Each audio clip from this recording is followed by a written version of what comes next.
How are you all the people. आज कोई ऐसी वैसी बात नहीं करना है ना बकवास को करना है। आज मैं अपने सेकंड पार्ट के साथ आया हूँ जो मैंने उस बुक में पढ़ा है जिसकी मैंने आपसे वादा किया था। वो था hurts it's hurts truth hurts. तो ट्रूथ हर्ट्स के सेकंड पार्ट में पता को पता चलता है कि जो वो था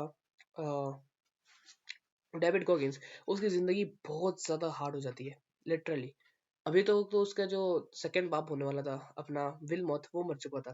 फिर कहानी आगे बढ़ती है और कहानी में एक ट्विस्ट आता है। वो होता है कि अब डेविड गॉगिंस थोड़ा थोड़ा भूलने लगा था उसको इंसिडेंट को। और साथ में ही जो उसकी मम्मी थी वो थोड़ी सी अभी तक स्टक थी उस इंसिडेंट में, और मेरे हिसाब से अभी तक उनको कुछ हुआ मतलब ज़्यादा कोई फर्क मतलब पड़ नहीं रहा था अब दुनियादारी से। वो अपने आप को जानबूझ के एंगेज रख रही थी चीज़ों से जिससे उनको वो इंसिडेंट वापस याद ना आए।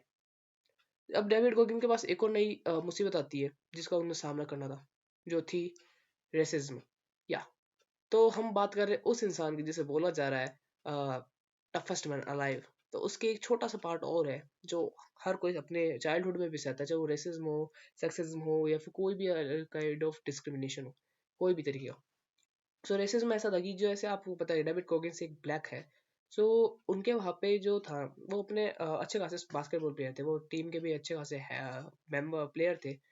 जैसे जैसे वो बड़े हो रहे थे ना, पहले तो उन्हें रेसिज्म तो पहले भी उनके पास था, लेकिन अब वो रेसिज्म उन्हें दिखने लगा था क्योंकि अब पीपल्स उनको उस नज़रों से देखने लगे थे। पहले लोग बच्चा था डेविड इसलिए उसको इतना कुछ कहते नहीं थे, लेकिन अब वो टीनेज में आ चुके थे। अब लोगों की बातें उनको समझ में आ रही थी और वो भी समझ चुके थे भाई अब ये रेसिज्म ज़्यादा हो रहा है।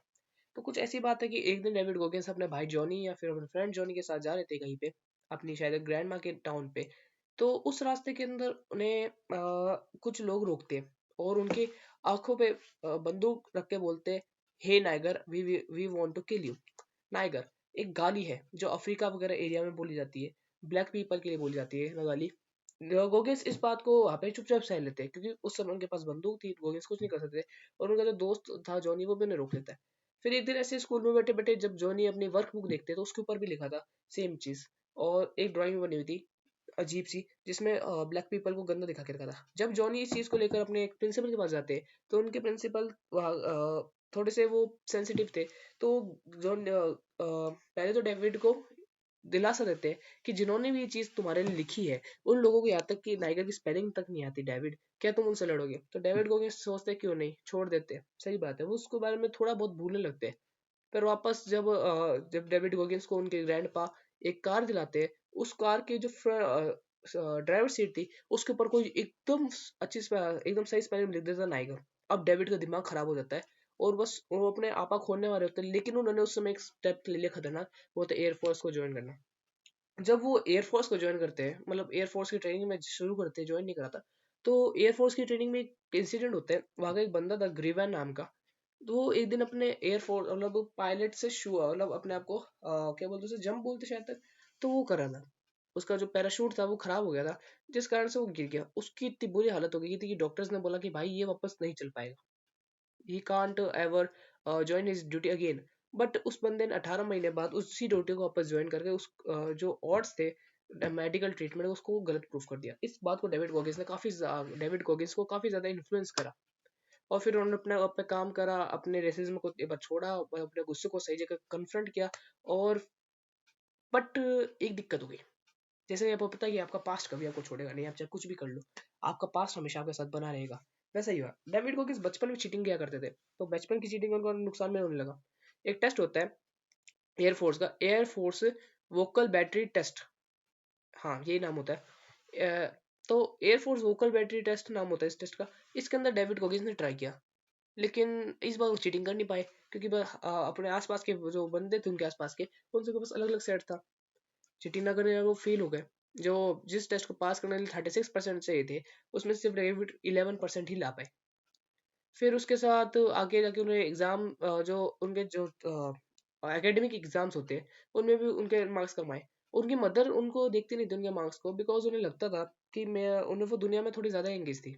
लिटरली जब आपकी किसी प्यार की मौत हो जाती है तो ऐसा होना लाजमी होता है।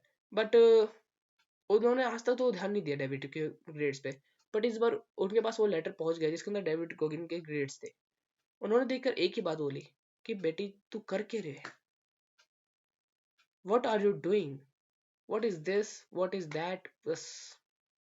इसके आगे की कहानी भी बहुत इंटरेस्टिंग है, बट अब तक की समरी क्या है? अपन को इससे क्या समझ में आता है?